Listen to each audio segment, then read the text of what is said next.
Hey, it's Becky here from Fight Klub Bristol, and tonight I'm down at Basement 425 with DJ Jezelder, otherwise known as Jess, a participant in the Fight Club class weekly on a Monday. She's there, she's a regular, but most importantly, last month she played a set at our class on a Monday night, and it was the most booked class I think we've had. It was a total sellout. So I'm going to be talking to her all about that, how she got into Fight Club, how she got into DJing, everything drum and bass, women in drum and bass, well-being, fitness, all the rest of it. I'm here for it. So, Jess, tell me how you got into Fight Club. So Almost handed you the mic. Used to live in London and I started going to Fight Club then. And then, I moved to Bristol and there wasn't one here for a while. But then as soon as I saw it pop up, I was like, going to go to that. I've been raving since 2006. So I've always loved drum and bass. For me, it was just like, oh, wow, healthy raving. And it kind of bridges the gap between going to a rave and a festival at the weekend and then going to work on a Monday and just feeling a bit meh. And then actually going to a healthy Fight Club class that night, it was just awesome. Just let it all out and let off your steam. So you've been into Fight Club right from the very beginning. You told me before that, was it like 2014 or 15 you were going to the one in Stratford, and you've kind of just kept it going as much as possible, right? Yes, exactly. Yeah, both of them have been, the Bristol and London ones are on a Monday as well, which is good. I've since COVID been going pretty much most weeks. I think I will for a long time. Nice. And are you quite into fitness, just it's in itself?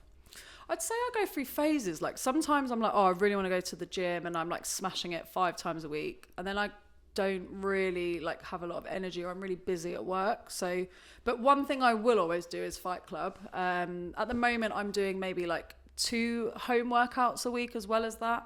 I kind of will potentially do more at some point, but.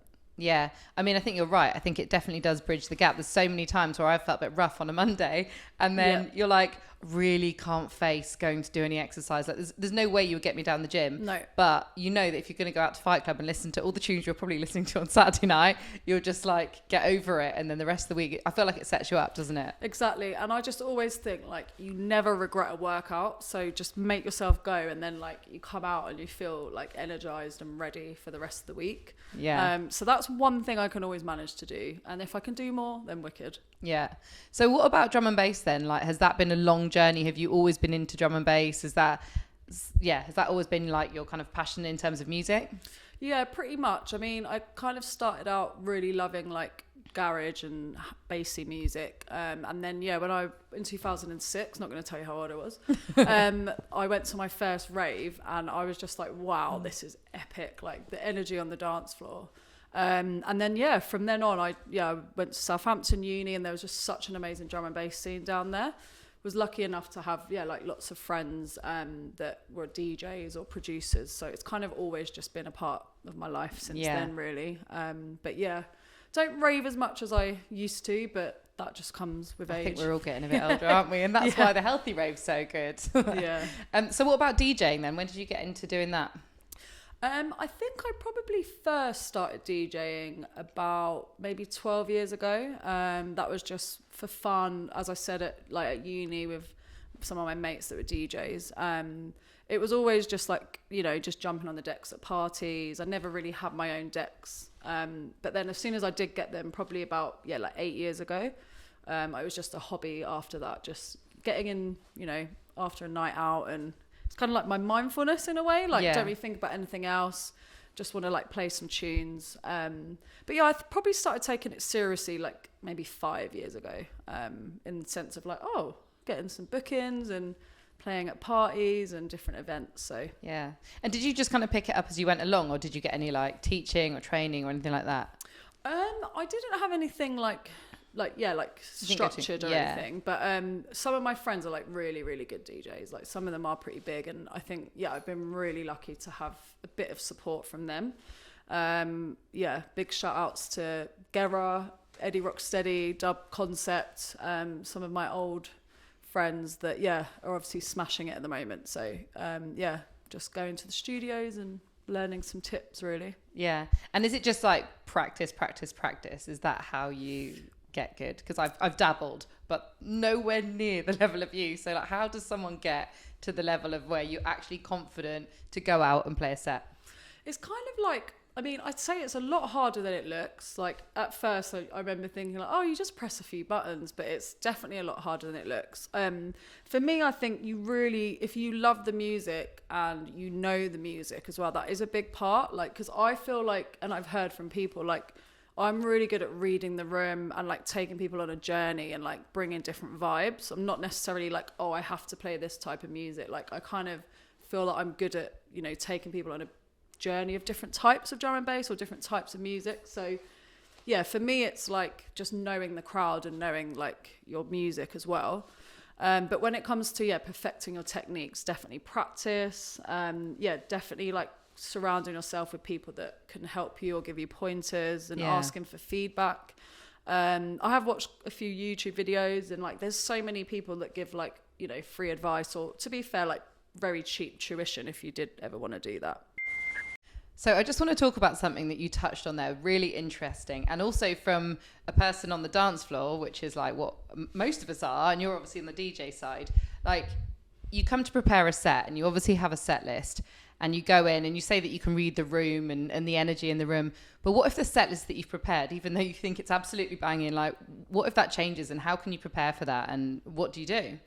To be honest, I feel like to be a good DJ, like you shouldn't always just go in and be like, I'm 100% going to play these tunes. Like, obviously, don't get me wrong, I'll plan a set and I'll like think, okay, what's the record label? What's the crowd going to be like? Are they kind of like old school ravers? Do they want some old school? Like, are they going to be young people? Do they want like newer drum and bass? Like, I'll always think that, but there's always like loads of other like playlists on your memory stick. I also throw in like maybe 10 to 20 tunes at the end of the set that are just anomalies that I think, okay, they kind of go, but like, let's just see, or like, you know, read the room, like see what happens. Yeah. But like more often than not, most times I do go off course a little bit. And I think you need to have that flexibility and try and get comfortable with that really, because that's what makes it like good on the day. Yeah. And night. Yeah. And it's interesting, like you're saying, playing to different crowds. So you DJ'd at a Fight Club class on a Monday night a few weeks back, and that was absolutely popping off, for want of a better word, better phrase. But how did you prepare for that? Because that's obviously quite a different crowd to what you're usually used to. Like, no one's drinking, no one's raving, we're healthy raving. So how did you prepare for that? Yeah, I'd say that one out of quite a few gigs I've played is like one I really did structure a lot more and think about and have a lot more time on it, because obviously it's so different. Like, you know, it needs to be completely high energy, not a lot of breakdowns, keep the kind of like the class flowing, not too many lyrics, because obviously we've got Nick who instructs the class, but obviously does a lot of MCing. So for me, that was one that I did think about quite a lot. But obviously going there for quite a few years now, I know what people like. You know, there's often times in the class where it's like, way, banger, or whatever. And I just think, okay, they're the kind of tunes that I definitely need in the set. But also, I always will put like all different types of subgenres. That's just my style. Yeah. To be honest, I like that. Like, I like throwing in maybe like a bit of a roller, a bit of a foghorny drum and bass tune that maybe just takes people a little bit off course and surprises them a little bit. Yeah, nice. And also, what I noticed in your set that you played like some newer tracks as well. So a lot of the Fight Club sets that we get, they're amazing, but they've got a lot of the old bangers in, which everyone loves, are brilliant. But we don't often get some of the more newer tracks in. So I really like that. What you did there was that, what's the name of that? How'd you say it? What's that? The Brazilian one. Like, do you know the Brazilian sounding one? What's that? Near Archives. That's it. Thank you. Yeah, you chucked that in at the end, and I think everyone was loving that. That was a good, and I kind of had in my head that I wanted to end the class with that. It's just a really good, like, feel good, like, go home and, you know, feel energized sort of tune. So yeah, I'm glad you liked that one actually. Yeah, I did, because it's very current as well. Yeah. So do you find that when you play out in clubs, or you know, you said you different crowds, what do you think of like some of the newer tunes coming in? Because we're you know, we're a bit of an older crowd. We love all the old tunes, all the jungle tunes and all of that. But what about some of the new stuff? Because I feel like there is loads of newer drum bass. I feel like there's been a bit of a kind of, I don't know if it's a transition, but I feel like it dropped off for a while, and now I feel like there's so much.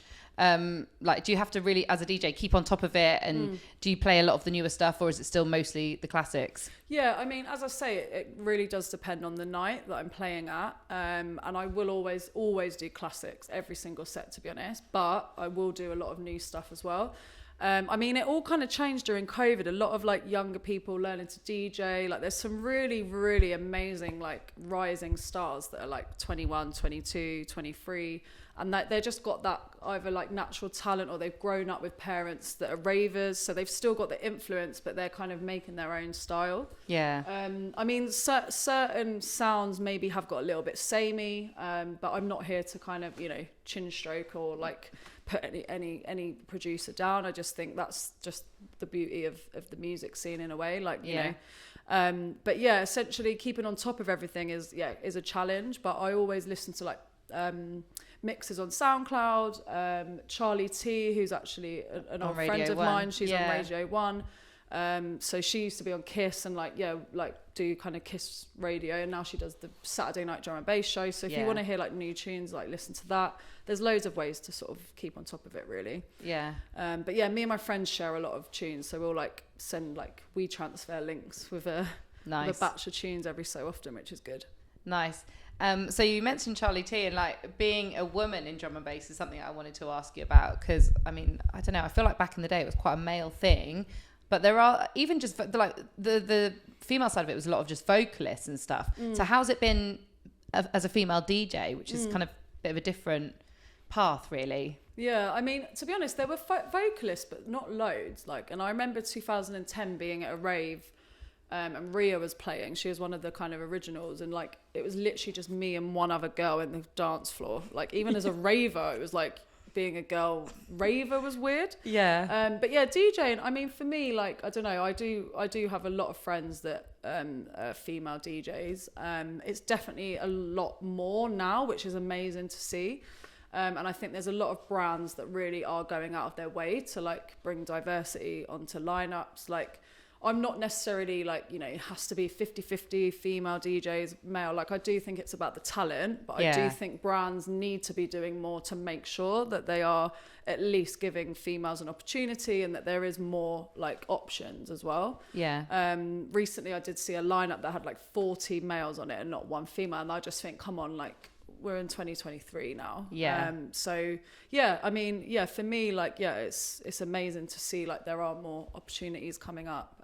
But I still would like to think it's because of my skills, not my gender. No, of course. Yeah. And it's great to see, but it's great to see more women getting a platform and you know, having those opportunities. And you know, like, I guess, do you feel like you were treated like a bit of a novelty being a female DJ? Like, was it like, oh, here she comes, like she's a girl and she can DJ, this is amazing? Or do you think it was just treated like equally? Yeah, I mean, I haven't had that experience really, personally. Like, I think, you know, just kind of rocking up DJing. But yeah, I know it's different for everybody. Yeah, no, that's good to hear. Yeah.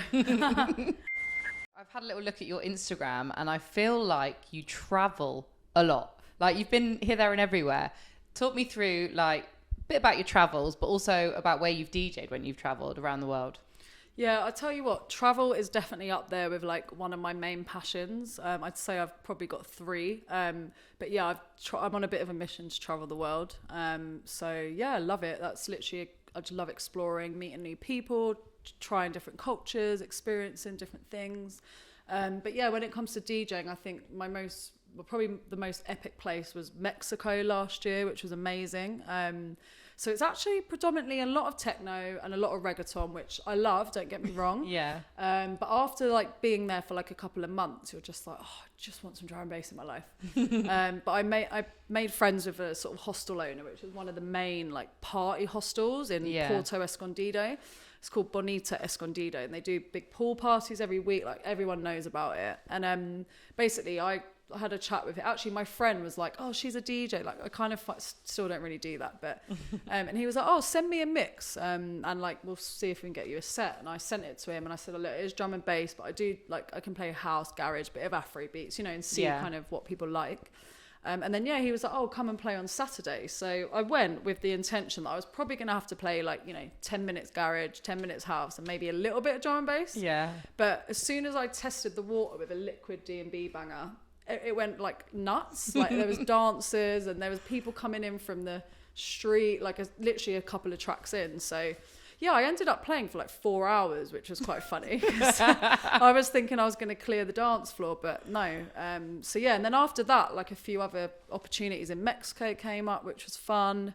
Just kind of kick-started. Well, not kick-started, but yeah. Started a bit then. Were you in Norway recently as well? Did you play a set in Norway? Did I see that? I did, yeah. I played a set in Norway. Bit of a different change there, but that was really fun. It was at a kind of warehouse party. But yeah, they actually loved drum and bass as well, which was fun. But yeah, that was good. I feel like everyone loves a bit of drum and bass. Like, even if they don't admit it, everyone loves a bit of drum and bass. My kids are gonna love drum and bass. Exactly. I mean, mine already does, I reckon. Yeah. So what about anywhere else that you want to mention? Like Mexico, Norway? Is there anywhere else you've played like pop-up gigs? Not loads like around the world, but you know, in the future, I think. But yeah, all over the country, London a lot, Southampton. Different sort of places all over, really. So I hear that last week you won a DJ competition, an Intrigue DJ competition. Tell us about that. How did that come about? And how did you secure the win? So I've been going to Intrigue for a few years, and I've always loved it. It's actually my favourite drum and bass night. And I mean, it's one of those things where you're like, oh, one day I want to play there, but like, how do you really kind of get in there sometimes? Mm-hmm. So I got back from Morocco, and literally I saw that they were doing a competition, but it closed the next day. And they were asking people to submit a 30-minute mix. And then the next day I was like, right, I'm going to record a mix. And then I saw that it was midday, and I was like, oh my God. So I literally just recorded a set. But again, I thought about it a little bit. So I opened up the set with an MC Fats tune, because obviously he just passed away. And like, again, just a few kind of Intrigue, that my friend's got a release out on Intrigue's label. So put one of her tunes in it and just kind of crafted it a little bit. But then just recorded it one take and was like, wasn't 100% happy with it, but thought I'd get it in. And then, I found out I won. So nice. I was really, really happy about that. The event's on the 29th of April, and Jezelder's on the lineup. And where is that? Is that 29th of April? Where can we see you? That's at Lost Horizon. It's a day party, and it's being streamed as well. So it'll be on kind of YouTube and social media as well, which is good, because that means my dad can watch it and my mum. Love that. They're not coming down. I mean, they might do. My dad loves a bit of drum and bass, to be fair. So he potentially might, yeah. Oh, wicked. So tell us about any other upcoming gigs that are in the pipeline. Yeah, I've got quite a few actually. It's popping off a little bit. So next week I'm playing at the Plough, which is a really good pub in Bristol. It's at the Gourmet Warriors birthday party.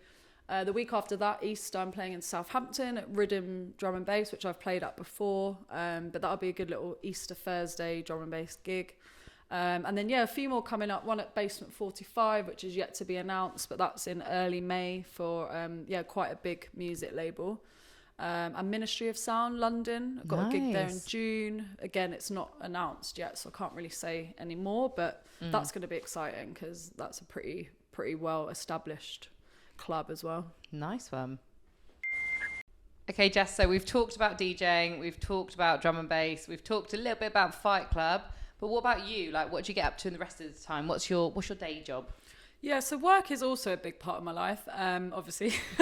You're a pretty busy person. I mean, everyone's got to work to do all these things. I work in marketing. I do have my own business, but I'm actually currently working for an environmental charity. Okay, cool. It's quite a well-known one. It's in the media quite a lot.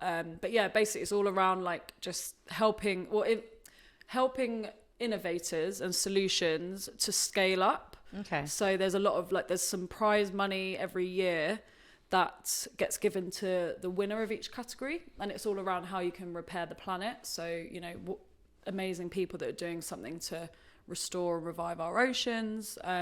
It's really, really exciting. That involves quite a bit of travel as well, which is good. And I'm also a coach, so I help businesses and brands and charities grow online. Okay. Which I love actually, because it's just really nice to be able to give tips and support to different businesses to help them with their livelihood. Nice. I could do with a few little tips myself. Yeah, Thanks cool. very much. We'll talk later. Email. One thing that we spoke about, I spoke about this with Colette Warren a little while ago, is about well-being and like, you know, we've all done the raving thing and now we're kind of more into healthy raving. But what about well-being? How do you like, if you're doing a gig that's really late at night, like how important is well-being to you and like looking after yourself? Yeah, I think it's really, really important, to be honest. Like, I really do strive for living like a balanced life. I'm trying to, I've worked a lot on like my self-awareness and like self-care, and like, you know, if I know that I can sense that I'm struggling a little bit, then I'll actively go and try and kind of work on that. So for example, like I felt a bit burnt out like a couple of months ago. My job was just mental, like it was a very busy period. Obviously, like partying and stuff, and I just thought, you know what, I need to go and do something to like just switch off, even from my phone and like social media and like being on a computer, because that can be quite draining as well, and not like, you kind of need breaks. So so I went on a retreat doing yoga, meditation, surfing in Morocco. Didn't go on my phone, like, other than to tell my mum I was alive. Other than that was the only thing. But I read 2 books, ate really healthy, didn't drink all week. So it was really, really nice. And to be honest, I do feel a lot better for it. Yeah. You definitely need a bit of that in your life. I feel like when we were maybe a bit younger, we could hammer it a lot harder. And now we've really got to find that balance. Exactly. And so the other thing that you're pretty into, I mean, I say pretty into, really into, obsessed with, is pizza. Tell us about your love for pizza. So pizza is actually an obsession to me, and it is a way of life. I did go through a phase of eating it about 4 times a week, but you know, it's impressive. You've got to have well balance, as we just said. So pizza is healthy though, in my opinion, as far as takeaways go. You can get vegetables on it. Exactly, and it's just tomato and cheese. Like there's nothing wrong with that. But I absolutely love it. Like it's become like its own kind of like thing in my life. So for fun, I basically set up an Instagram page. This was years ago, before anyone was kind of doing that. And it just really took off. Like, I think with my traveling as well, it was like I was trying pizza in different places, meeting different people that then were like tagging me in pizza restaurants in Amsterdam or Brazil, like, hey, I thought you should come here, I'm thinking of you. And I'm like, well, people are actually thinking of me while they're eating pizza, so I could maybe do something with this. So I started like blogging, and to be honest, that is a little bit on the back burner, like in the last. Sounds like you've got a lot going on. Yeah, fair enough. Fingers in too many pies or pizzas. Pizza pies. But I think I've kind of switched to like DJing as my kind of main thing, because you can't do everything, but it's still there, and I'm still eating pizza, and I still love it. So So if you've eaten pizza all around the world, like, do you remember the best pizza and where it was? I do. It was in Rome, and I can't actually remember the exact name, but it's on my blog. Obviously Italy, the best one in the UK is actually, my favourite is VIP Pizza in Brighton. Interesting. It's amazing. It's authentic. It's been like family run. It's been there for years, and like really good menu, really good value for money. Best one in Bristol, unfortunately, actually just shut down, which was Pizza is Lovely, which is a Detroit-style pizza place that another pizza blogger had actually set up. But unfortunately, just couldn't keep up with the costs. So other than that, ones that are open, probably Flour and Ash. It's a really good one. Nice. Bertha's. Yeah, nice. I mean, I love a pizza. So we're talking pizza here. I've got to ask you, it's a really crucial question for a lot of people, certainly me. Pineapple on a pizza, yay or nay? Yay. And I hope I don't lose credibility, as I've been told on my pizza page that I will if I admit that I like Hawaiian. But do you know what? There's a time and a place, and usually it's when I'm hungover, I really fancy sweet. So I'm like, oh, pineapple, yes. But if I go to a restaurant, to be honest, I wouldn't expect it to even be on there if it's an authentic Italian, because they don't believe in it. But I would never order it. But I'd say a hungover takeaway, yes. Jury's out for me, but I'll take your word for it. What about best pizza topping? Like, what's your favourite? What's your go-to? My go-to is diavola, which is pepperoni, like spicy salami. Yeah, chili. That's a bit of me. Yeah, a bit of chilies, bit of pepper, mushroom sometimes. Oh, I can't beat it. But I try and mix it up, because otherwise it's all the same. So we've been talking about pizza, we've been talking about drum and bass, we've been talking about raving, we've been talking about all of that stuff. So let's bring it back round to the healthy kind of side of things and Fight Club, what would you say to anyone who's thinking about coming along to Fight Club but isn't really sure? Like, what do you love about it? I'd say come along and give it a go. You're never going to be pressured to do any certain amount of exercise. It's not really that type of vibe, to be honest. What I love about it is there's just people literally from all walks of life, all shapes and sizes, and it really does feel like a community and a team, and that's the beauty of it. Like, it's not, you know, going to a gym and like everyone's staring at you and like judging you or anything like that. It's not that vibe. And I mean, to be honest, those people wouldn't probably fit in anyway, to be honest. And even if you don't like drum and bass, like, to be honest, like, you probably will once you come to Fight Club. That's so true. As my mum says, she's like, I love drum and bass. Every time she goes for a run or any exercise, she listens to it because it's such a good like energy, like, and it you end up doing more, I think, because of the music. Like, it takes your mind off it. So yeah, definitely give it a go. Yeah. Thanks so much for chatting to us tonight, Jess, aka DJ Jezelder. If people want to find out more about you, where can they do that? So you can find me on SoundCloud, Jezelder, all one word. I tend to put a mix up. I try for once a month, but sometimes more, sometimes less. And I'm also on Instagram as well. That tends to be my main channel. Again, at Jezelder. So yeah, follow and DM me. Nice.